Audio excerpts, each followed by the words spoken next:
तो स्वागत है दोस्तों आपका एक बार फिर से मेटावर्स मेगाबाइट्स में। तो आज का हमारा जो टॉपिक है वो है reverse of a string using recursion. ठीक, तो अभी तक पिछली सीरीज में यानी कि पिछले लेक्चर्स में हम लोगों ने देखा था कि जो लूपिंग के प्रोग्राम है, मतलब जो इंटीजर वेरिएबल के प्रोग्राम है, उसको हम कैसे रिकर्शन से प्रोसेस करते हैं। तो अभी हम यहाँ पे थोड़ा सा स्ट्रिंग पे मूव करेंगे। अब स्ट्रिंग के जितने भी प्रोग्राम्स हैं अब हम उनको देखेंगे कि स्ट्रिंग के जो भी प्रोग्राम थे उनको हम रिकर्शन से कैसे इंप्लीमेंट करते हैं।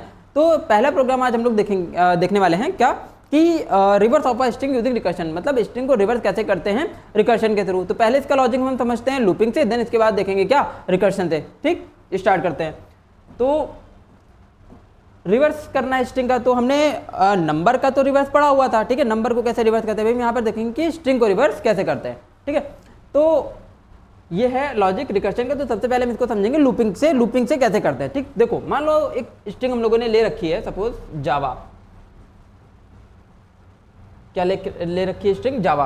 तो जावा का रिवर्स क्या आने वाला है भैया, जावा का रिवर्स आएगा, इसका रिवर्स क्या हो जाएगा AVAJ, ये इसका रिवर्स हो जाएगा। ठीक, तो कैसे करना है, तो सबसे पहले क्या करेंगे कि स्ट्रिंग इनपुट करा लेंगे sc.next line। ठीक है, स्ट्रिंग किससे इनपुट होती है sc.next line से। दो फंक्शन होते हैं स्कैनर में स्ट्रिंग को इनपुट कराने के लिए, एक तो होता है sc.next। ठीक है, क्या फंक्शन होता है नेक्स्ट फंक्शन, sc.next लिखते हैं, और एक क्या होता है नेक्स्ट लाइन होता है। ठीक, ये एक वर्ड इनपुट लेता है, मतलब ये स्पेस के बाद की वैल्यू रीड नहीं कर पाता है, स्पेस को रीड नहीं कर पाता है, और ये स्पेस के साथ पूरा सेंटेंस रीड कर लेता है। तो अगर हमें सिंपल एक वर्ड चाहिए तो हम sc.next लगाते हैं, और सिर्फ पूरी लाइन चाहिए तो हम क्या लगाते हैं नेक्स्ट लाइन। ठीक है, मतलब पूरा सेंटेंस चाहिए तो नेक्स्ट लाइन लगेगा, बट एक सिंगल वर्ड चाहिए तो क्या लगेगा यहाँ पर नेक्स्ट फंक्शन लगेगा। ठीक है, तो सपोज हमने नेक्स्ट लाइन ले लिया, पूरा वर्ड इनपुट करा लिया। ठीक है, नेक्स्ट लाइन ही हर बार लगाएंगे। ठीक है, तो क्या हमने इनपुट करा लिया नेक्स्ट लाइन से एक स्ट्रिंग इनपुट करा ली, वो एक वर्ड भी हो सकता है, सेंटेंस भी हो सकता है, कुछ भी हो सकता है। ठीक है, तो सपोज मान लेते हैं कि एक वर्ड है यहाँ पर, है ना। तो वर्ड सपोज हमने मान लिया कि स्ट्रिंग की वैल्यू इनपुट हुई जावा। फिर हमने क्या किया एक लूप चलाया। क्या लूप चलाया आप देख लेते हैं एग्जीक्यूशन। I, CH और R, तीन वेरिएबल हमारे पास I, CH और R। तो I की वैल्यू क्या है, सबसे पहले 0 है। लूप कहाँ से स्टार्ट है, 0 से स्टार्ट है। ठीक, 0 से स्टार्ट है, और कंडीशन क्या I लेस देन s.n। तो s की लेंथ कितनी होगी, s की लेंथ s है जावा की लेंथ कितनी है 4, तो लेंथ कितनी है 4। तो I की वैल्यू लेंथ से छोटी होनी चाहिए, तो I की वैल्यू लेंथ से छोटी, I की वैल्यू 0 है, कंडीशन ट्रू है। कंडीशन ट्रू है तो हम लोग क्या करेंगे s.I इंडेक्सिंग का कैरेक्टर निकालेंगे। तो I की वैल्यू कितनी यहाँ पर 0, तो 0 इंडेक्सिंग का कैरेक्टर क्या निकलेगा, 0 इंडेक्सिंग का कैरेक्टर निकलेगा स्ट्रिंग से 0 1 2 3। तो 0 इंडेक्सिंग क्या कैरेक्टर है J, तो क्या एक्सट्रैक्ट कर लेगा J, एक्सट्रैक्ट करके CH में स्टोर कर दिया। ठीक, और जो CH है उसको हम कहाँ ऐड करा रहे हैं R में, और R क्या है यहाँ पर देख लोगे खाली स्ट्रिंग है, तो क्या ऐड हो जाएगा यहाँ पर R खाली, तो R में क्या ऐड हो गया J ऐड हो गया अभी। ठीक, सिंपल। आगे चलेंगे, I की वैल्यू इंक्रीमेंट करके I की वैल्यू 1 हो जाएगी, 1 हो जाएगी तो 1 का कैरेक्टर एक्सट्रैक्ट कर लेगा, 1 का कैरेक्टर क्या एक्सट्रैक्ट कर लेगा A। ठीक, अब A को हम ऐड करा रहे हैं, कहाँ ऐड करा रहे हैं, पहले A ऐड होगा देन बाकी का R ऐड होने वाला है। ठीक, तो बाकी का R में क्या स्टोर है अभी J, उसके पहले क्या आ जाएगा CH में क्या है A, तो पहले A ऐड हो गया, CH ऐड हो गया, देन उसके बाद R बाकी का क्या, तो पर J, तो AJ बन गया अभी यहाँ पर। ठीक है, मतलब जो एग्जिस्टिंग R है अगला कैरेक्टर उसके पहले ऐड हो जाएगा। ठीक, आगे चलेंगे, I की वैल्यू इंक्रीज होगी 2 हो जाएगी, 2 पे क्या कैरेक्टर मिला V मिला, कैरेट 2, तो कैरेट 2 पे क्या है V है, V तो सबसे पहले V ऐड हो गया, फिर बाकी का J जो ऊपर था वो ऐड हो गया, मतलब R जो था क्या था AJ ऐड हो गया यहाँ पर, है ना। फिर इसके बाद क्या होगा, I की वैल्यू 3 होगी, 3 पे क्या मिला कैरेक्टर A मिला। ठीक, तो अभी क्या ऐड हो जाएगा CH यानी कि A ऐड हो जाएगा, फिर बाकी के R की स्ट्रिंग क्या ऐड हो जाएगी VAJ ऐड हो जाएगी। ठीक है, तो इस तरीके से पूरी स्ट्रिंग यहाँ पर क्रिएट हो गई, एक कैरेक्टर एक्सट्रैक्ट होकर वहाँ पर क्या होता गया ऐड होता गया। ठीक, अब जैसे I की वैल्यू 4 होगी तो कंडीशन क्या हो जाएगी यहाँ पर फॉल्स हो जाएगी, लूप से बाहर आ जाएगा एग्जीक्यूशन। जैसे लूप से बाहर आएगा तो क्या प्रिंट करा लिया हमने R, तो रिवर्स ऑफ द स्ट्रिंग किस वेरिएबल में स्टोर है यहाँ पर देखोगे R में क्या आ गया जावा का रिवर्स AVAJ। ठीक, तो ये तो लॉजिक था किसके थ्रू, स्ट्रिंग को रिवर्स करने का लॉजिक था ये लूपिंग के थ्रू। ठीक है, लूप के थ्रू। अब इसी लॉजिक को हम लोग देखेंगे किसके थ्रू, रिकर्शन के थ्रू, कि रिकर्शन के थ्रू हम कैसे इसको इंप्लीमेंट करते हैं। ठीक है, तो यही लॉजिक हमको रिकर्शन में इंप्लीमेंट करना है, तो देखते हैं रिकर्शन का लॉजिक। ठीक है, तो अब देखो यहाँ पर हमने आर्गुमेंट में दो चीजें पास करी हुई, एक S और एक I।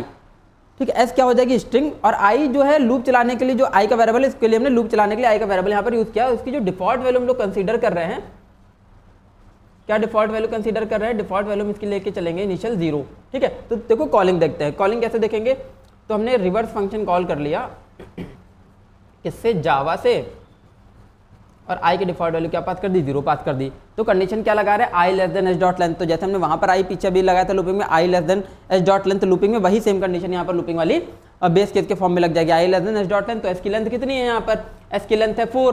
ठीक है, लेंथ कितनी है, लेंथ है यहाँ पर 4, तो I की वैल्यू क्या है 0, ये है I और ये है S। ठीक, तो आई क्या है, 4 से छोटा है, कंडीशन ट्रू है, कंडीशन ट्रू है तो क्या होगा, कैरेट आई निकालेंगे। तो कैरेट आई भैया कितना निकलने वाला है, कैरेट आई, आई के वैल्यू 0, 0 पे क्या कैरेक्टर स्टोर है जावा में, ठीक है, स्ट्रिंग क्या लिखी है, जावा JAVA, तो 0 1 2 3 क्या लिखी है, 0 1 2 3, तो सबसे पहला कैरेक्टर आई इंडेक्सिंग पे क्या है 0 पे J, तो क्या निकल आएगा J।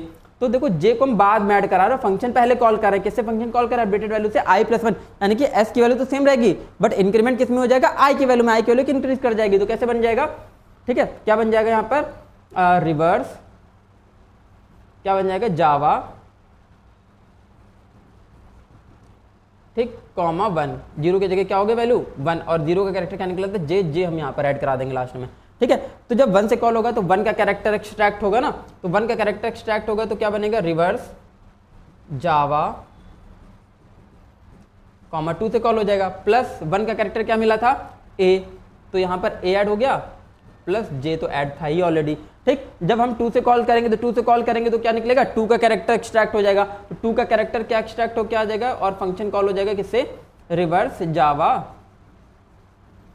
कॉमा 3 से कॉल होगा, और 2 का कैरेक्टर क्या निकला 0 1 2, यानी कि v, यहाँ पर v ऐड हो गया, प्लस a ऐड हो गया, प्लस j ऐड हो गया, ठीक है। फिर जब हम 3 से कॉल करेंगे तो 3 का कैरेक्टर एक्सट्रैक्ट होगा, 3 नंबर पे क्या कैरेक्टर है यहाँ पर a, तो क्या निकल के आ जाएगा a, और रिवर्स फंक्शन कॉल हो जाएगा किससे, रिवर्स फंक्शन कॉल हो जाएगा जावा कॉमा 4 से, प्लस 3 नंबर का कैरेक्टर 0 1 2 3, 3 कैरेक्टर क्या निकला a plus v plus a और प्लस j, ठीक। इस तरीके से जब हम 4 से कॉल करेंगे तो 4 से कॉल करेंगे तो क्या होगा, ये कंडीशन फॉल्स हो जाएगी। क्या कंडीशन फॉल्स होगी, 4 लेस देन s.n, यानी कि 4 लेस देन 4, कंडीशन फॉल्स हो गई और बाहर आ गए। क्या रिटर्न करा दिया बाहर आके, r और r की वैल्यू पर कितनी थी, एम्प्टी स्ट्रिंग, यानी कि एम्प्टी स्ट्रिंग रिटर्न हो गई। तो क्या स्टेटमेंट बन गया यहाँ पर पूरा, empty string plus a plus v plus a plus j, ठीक। ये सारे कैरेक्टर के फॉर्मेट में है, ठीक। जब इनको सबको ऐड कर दोगे तो क्या स्ट्रिंग आ जाएगी फाइनल, AVAJ, ठीक। ये फाइनल स्ट्रिंग आके ये रिटर्न हो जाएगी। तो क्या हो गया यहाँ पर देखोगे, रिवर्स ऑफ द स्ट्रिंग इस तरीके से